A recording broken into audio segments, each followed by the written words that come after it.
Hello, welcome back to another presentation learning lesson. 大家好，我们在上一个演讲技巧课。So today I'll be going through how to craft a presentation. 所以今天我要讲的就是怎样制作演讲。So here are three things to consider when you are preparing for a presentation. Firstly is the audience. Firstly is the purpose. Secondly is the audience, and lastly the context. 所以当你在制作演讲的时候，你要考虑这三个事件。第一个是目的，第二个是观众，第三个是情况。So the first one, purpose. So when you are presenting something, of course there's a reason behind your presentation, right? So what is your purpose? What do you want to tell the audience, and what do you want the audience to know at the end of the presentation? And basically, what is the presentation about? So in order for you to know how to answer the second question, you need to answer the first question first, because once you know your goal and your purpose for the presentation, you'll be able to think about what the presentation is going to cover. 所以第一个是目的，所以你要先问自己，你要跟观众分享什么事情。Then 你知道这个目的后，你就可以考虑一下你演讲关于什么事。所以你要这是好像两个问题你可以问自己的，当你在想演讲的目的的时候。So next one is the audience. So you need to know who your audience are. So like example, what kind of language will you use with the audience?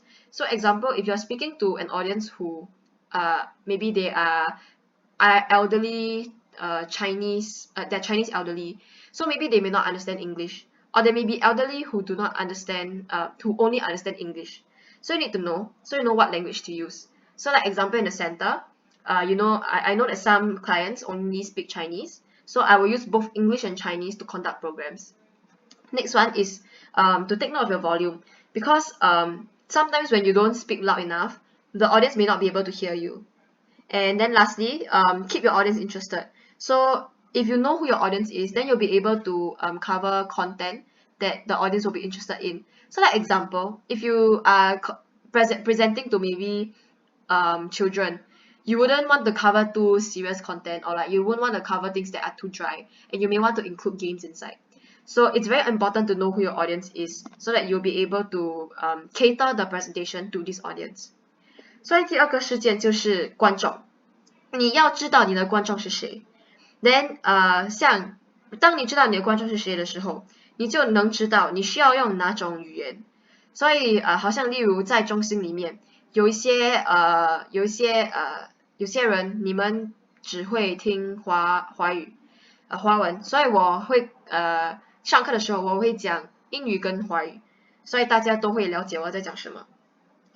Then 下一个就是要注意你的音量，因为如果你讲话不响亮，还是当你讲话太小声的时候， then 观众听不到你讲什么， then 他们就不能了解你的演讲。最后就是你要知道怎样保持观众的兴趣。所以如果你的观众例如是小孩子，你就知道 OK 我要分享的东西应该不可以太枯燥， then 也是应该要可能可以加入一些游戏跟那些小孩子玩，所以他们对你的演讲还有一些兴趣。Okay, then the next one is context. So it's basically more about the audience and more about your presentation.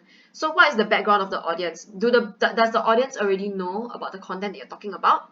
So example, if you are maybe explaining about something about science, so are these people from secondary school, primary school? Have they learned the topic before? So then you'll be able to sort of cater the content to this audience. So if you are presenting a topic that the audience have no idea about, then it would be a good idea to sort of start off simple, to introduce them into the topic first before going into the more complex terms. And yeah, so basically whether they are knowledgeable about the topic. 最后就是那个情况，所以你要知道观众的背景是什么，因为如果好像可能你上一个数学课，一个科学课 ，then 你要知道你的观众有没有上过科学课， Then 他们对科学有什么样的了解？他们对科学有熟悉吗？所以如果他们你要演讲的那个内容，那个观众从来都没有听过 ，then 可能你应该第一跟第二课可能要有一些比较简单的内容，才慢慢的介绍一些比较难的题目。So now that you know the things to consider about your presentation, now is the structure of the presentation. So how your presentation will flow. So mainly there are 3 parts: the introduction, the body, and the conclusion. 所以演讲有3个基本的结构，第一个是那个介绍，第二个是正文， then 最后就是结论。So for the introduction, it's basically the start of the presentation.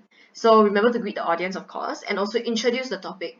So you don't just go straight into the facts, because you need to let the audience know what you're talking about today first. Even though they may know what they're attending, it's good to just start off first, because a certain topic may have a lot of different things to talk about. So you can cover briefly what you're going to talk about on that day. And it will be a good idea to start on an interesting manner, so that you sort of get the audience hooked and they want to listen on. Okay, 所以第一个结构就是那个介绍，就是那个演讲的开始。Then 你要记得要迎接观众 ，then 用一些有趣的方法来介绍那个主题。所以介绍是一个很重要的结构，因为你在演讲的时候，如果你直接去到那个内容，那个观众可能不知道你在讲什么。所以当你介绍那个题目先，跟他们讲今天你要讲什么东西。And 至少他们知道 ，OK， 今天那个演讲者是讲某某事 ，OK，then 当你用一些有趣的方法来介绍的时候，你就会引起那个观众的一些兴趣。So next is the body paragraph. So the body paragraph is basically the main details of the presentation, which is like the main stuff lah. And slowly build up on the content. So don't straight away jump into like complex things. Slowly build it up and keep it simple. So don't bombard the audience with too much information at one go, because they may not be able to take it in at once. 所以第二个结构就是正文，所以就是那个演讲主要的内容啦。Then 你要记得要慢慢的建立那个内容，不要直接放一些比较困难的题目 ，then 那个观众可能会不明白。Then 你也是要记得要把那个内容弄得很简单。